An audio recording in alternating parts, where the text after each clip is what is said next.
കേരളത്തിൽ നിന്ന് ലാലേട്ടൻ ഈ പണി കിട്ടും എന്നുള്ളത് നിങ്ങൾ ആരും വിചാരിച്ചില്ല. മമ്മൂക്ക ഈ കേരളത്തിലുള്ള എല്ലാ ജനങ്ങൾക്കും അറിയാം. ആ വ്യക്തിയുടെ വ്യക്തിത്വം എന്താണെന്ന് ജനങ്ങൾക്കറിയാം. ആ വ്യക്തിയുടെ മക്കളും അതേ രീതിയിലുള്ള വ്യക്തിത്വം ഉള്ളവർ തന്നെയാണെന്ന് നമുക്ക് എല്ലാവർക്കും അറിയാം. അങ്ങനെ ഇരിക്കെ ആ വ്യക്തിയെയും ആ വ്യക്തിയുടെ കുടുംബത്തിനെയും ഈ പറയുന്നൊരു പ്രശ്നത്തിലേക്ക് വലിച്ചിഴച്ചു കഴിഞ്ഞാൽ ആ പ്രശ്നം ഏതൊക്കെ രീതിയിലേക്ക് ചർച്ച ചെയ്യപ്പെടും, ഏതൊക്കെ തലങ്ങളിലേക്ക് പോകുമെന്ന് നല്ല രീതിയിൽ അറിയാവുന്നത് കൊണ്ട് തന്നെയാണ് ഇവർക്കെതിരെ ഈ ഒരു പേരിട്ടുകൊണ്ട് ഹെഡ്ലൈനും ഇട്ടുകൊണ്ട് മാധ്യമങ്ങളെ കൂട്ടുപിടിച്ചുകൊണ്ട് ക്രിസംഖികളും സംഖ്യക്കുട്ടന്മാർ വൃത്തികെട്ട പരിപാടി കാണിച്ചത്.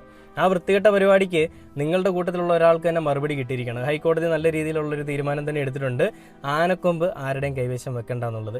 ഇത് ആന കുടഞ്ഞിട്ടിട്ട് പോയതൊന്നുമല്ല. അത് മോഹൻലാലിന് എങ്ങനെ കിട്ടിയെന്നുള്ളത് മോഹൻലാൽ സോഴ്സ് കാണിക്കണം. വേടന്റെ കഴുത്തിൽ പുലിപ്പല്ല് കിടന്നപ്പോൾ കാണിച്ച ആ ഒരു ആർജവും ആ ഊർജവും ഒന്നും മോഹൻലാലിന്റെ വീട്ടിൽ ആനക്കൊമ്പ് എടുത്തപ്പോഴും കണ്ടുപിടിച്ചപ്പോഴും ഒന്നും ആർക്കും ഇല്ലായിരുന്നു. ഈ പുലിവരും എന്ന് പറച്ചിലേ ഉള്ളൂ, പുലി ഇല്ല. വൃത്തികെട്ട നയമാണ് കേട്ടോ, വൃത്തികെട്ട ഒരു നടപടിയാണ് കേട്ടോ. ഇപ്പം ഞാൻ ശരിക്കും പറഞ്ഞാൽ മോഹൻലാലിനെയും മമ്മൂട്ടിയും തമ്മിൽ രണ്ടുപേരും